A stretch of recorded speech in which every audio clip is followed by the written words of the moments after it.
পৌষ মাসের শেষের দিক, শীতে আচ্ছন্ন দেশের প্রতিটি গ্রাম। এই নীরব শীতের সকালগুলো এখন আর আগের মতো আসে না। ছোটবেলার সেই স্মৃতি, ভোরে ঘুম থেকে ওঠা, কুয়াশার ভেতর গ্রামের পথ, চুলার আগুন, মা কিংবা দাদির হাতের উষ্ণতা, চা কিংবা গরম ভাতের গন্ধ।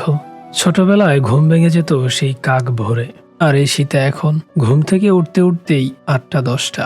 আচ্ছা, আমি যদি আপনাকে প্রশ্ন করি, শেষ কবে শীতের সকালটা উপভোগ করেছেন? শীতের এই সকালগুলো বড্ড নীরব, কুয়াশার ভেতরে হারিয়ে যায় সকল শব্দ। আজও সেই একই কুয়াশা, একই সকাল, একইভাবে আবৃত চাদরে। কিন্তু সেই সময়টাকে খুঁজি। কুয়াশার এই সকালগুলো কথা বলে না, তবুও স্মরণ করিয়ে দেয় অনেক কিছু।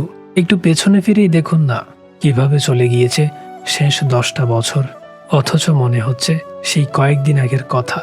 সেই কাক ভোরে ঘুম থেকে ওঠা, কনকনে শীতে কাঁপতে কাঁপতে জামা কাপড় পরা, অতঃপর উঠোনে মাটির চুলোয় বসে আগুনের তাপ নেয়া এবং গরম পিঠা খাওয়া। ভোরের এই নীরবতায় দাঁড়ালে বুঝবেন, আত্মার প্রয়াসে থাকতে পারলে পৃথিবীটা কতটা ধীর। গ্রামের মেঠোপথ কুয়াশায় ঢাকা, কচু পাতায় শিশির ভেজা। শীতের এই কুয়াশা যেন ছোটবেলাকে ঢেকে রাখে। ইচ্ছে হয় ছুঁয়ে দেখার, কিন্তু শুধু অনুভব করা যায়। শৈশবের শীতের সকালগুলো বড্ড রঙিন, যার কখনো ফিরে পাবেন না। এই কুয়াশার ভেতরেই লুকিয়ে আছে আমাদের ফেলে আসা সেই সময়। শীতের এই সকালগুলো শুধু ঠান্ডা না, এগুলো আপনার আমার স্মৃতি। একদিন সকালে উঠুন না, কোনো প্রয়োজন ছাড়াই, একদম কাক ভরে অনুভব করুন শীতের সকালটাকে, এই কুয়াশাকে। আজও আকাশ থেকে কুয়াশা নামে, একইভাবে, একই নীরবতায়। শুধু আপনি আমি নেই সেই বয়সে। তবুও এই শীতের ভোরে দাঁড়িয়ে মনটা ফিরে যেতে চায় একটা উঠানে, একটা আগুনের পাশে, একটা সময়ের ভেতর, যেটা আর কখনো ফেরে না।